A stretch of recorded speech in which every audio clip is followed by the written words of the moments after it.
मुरबाडच्या राजकारणात पवार कुटुंबियांची तिसरी पिढी सक्रिय झाली आहे।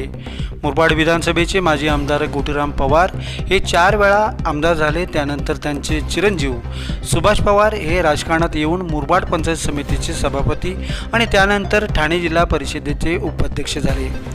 आता सुभाष पवारांचे पुत्र सौरभ पवार यांची दी ठाणे पालघर जिल्हा मध्यवर्ती सहकारी बँकेच्या संचालकपदी बिनविरोध निवड झाल्याने या निवडीनिमित्ताने पवारांच्या तिसऱ्या पिढीच्या राजकारणात उदय झाल्याची चर्चा मुरबाडमध्ये होत आहे। राष्ट्रवादीकडून मुरबाड विधानसभेची निवडणूक सुभाष पवारांनी लढविली होती। यामध्ये त्यांचा पराभव झाला असला तरी त्यांनी 1 लाखांच्या वर मते मिळवली होती। त्यानंतर त्यांनी राष्ट्रवादीला सोडून भाजपात प्रवेश केला। प्रवेशाच्या अवघ्या काही महिन्यांनी लगेचच त्यांचे पुत्र सौरभ पवार यांची TDCCच्या संचालकपदी बिनविरोध निवड झाल्याने ही निवड म्हणजे भाजपाकडून पवारांना दिलेली एक गिफ्ट असल्याचेही बोलले जात आहे। आपण पाहतात लाईव्ह अस्मिता टीव्ही न्यूज, उमेद नव अस्तित्वाची।